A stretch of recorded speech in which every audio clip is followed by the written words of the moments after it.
Welcome to the Communist Hunger Games. Today we're pitting communist against communist in the bloody Hunger Games, a tournament of both sharp-mindedness and physical prowess. Will these famous communist leaders and generals have their survival instinct take over their political instinct, or will they take their communist ideologies to the grave with them? Let's meet our contestants. In District 1, we have the Dream Russian Revolution team, with both Joseph Stalin and Vladimir Lenin. In District 2, we have their Chinese Revolution counterparts, with Mao Zedong and Zhu Enlai.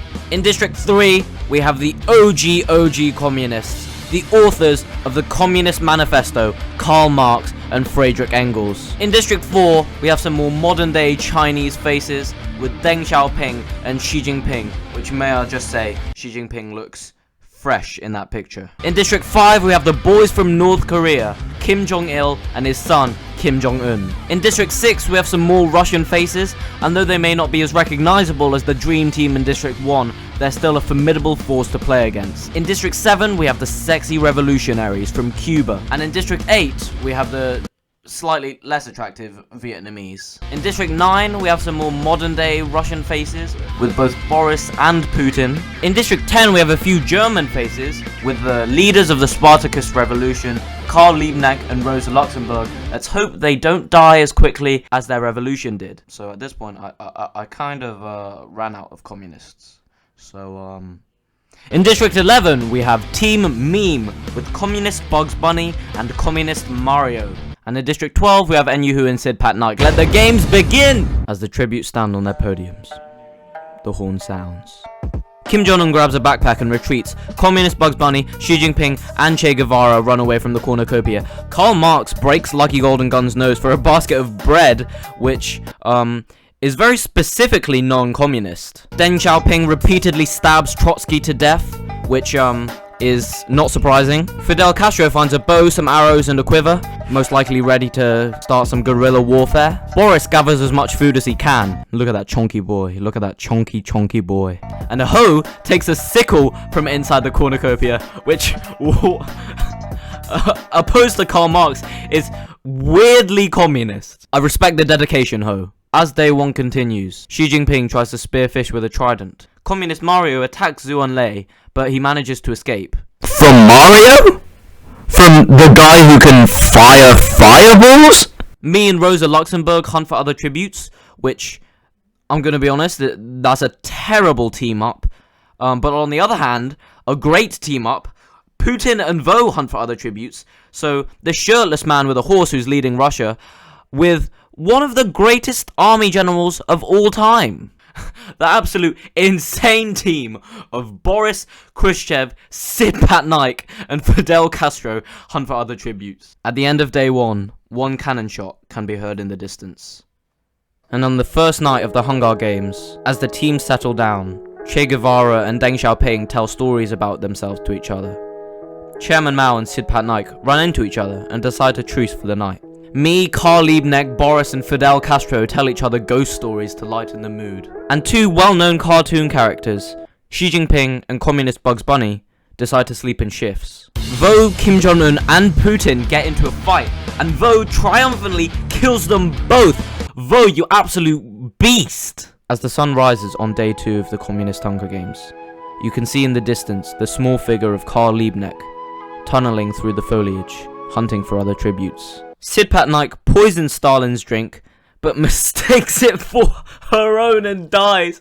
That's actually pretty accurate. Oh yeah, I made Sid a woman, by the way. Ho convinces Communist Mario not to kill him, only to kill Mario instead. Oh, Ho, you absolute mad lad. Both Friedrich Engels and Karl Marx question their sanity, which, being the two people who basically started communism off, isn't a bad idea. The arena turns pitch black and nobody can see a thing. While fighting, Khrushchev and Rosa Luxemburg lose their balance, roll down a jagged hill, and both die. Deng Xiaoping flails his weapon around and accidentally kills his Chinese brethren, Zhu Enlai. Lenin trips on a rock and falls off a cliff, so does Karl Liebknecht, and so does Chairman Mao. Vo, Stalin, Che Guevara, and Xi Jinping all make contact with spiny lethal plants and die. By the end of day 2, it is an absolute bloodbath.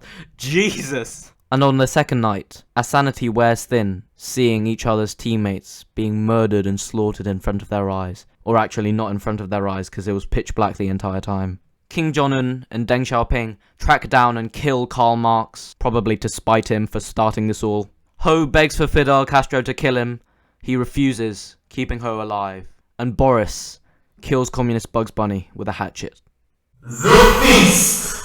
The cornucopia is replenished with food, supplies, weapons, and memoirs from the tribute's families. So, basically no one goes. Deng Xiaoping throws a knife into Boris's chest. I stuff a bundle of dry clothing into a backpack before sprinting away. And Ho bleeds out due to untreated injuries. On day 3, Fidel Castro defeats Deng Xiaoping in a fight. Frederick Engels practices his archery. And Kim Jong-il begs for me to kill him, but I refuse, keeping Kim Jong-il alive. So the only people remaining now are Frederick Engels, Deng Xiaoping, Kim Jong-il, Fidel Castro, and me.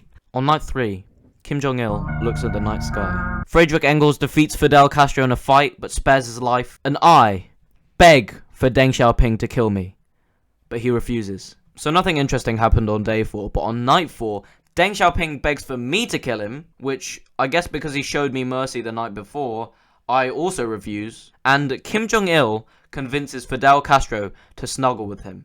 On day 5, Kim Jong-il goes hunting. Frederick Engels scares me off. Hold up.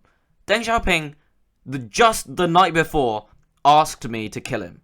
But now he's trying to convince Fidel Castro to not kill him. What are you doing, man? Do you want to die or not? Well, he's dead. On day 6, Frederick Engels makes a slingshot, and me and Fidel Castro track down and kill Kim Jong-il. Possibly because he killed my friend, Deng Xiaoping. Do not put that out of context. Do not put that out of context. One cannon shot can be heard in the distance. We have 3 people left. Frederick Engels, Fidel Castro, and me. I've managed to survive this long. But on night 7, Frederick Engels throws a knife into Fidel Castro's head, and I accidentally step on a landmine.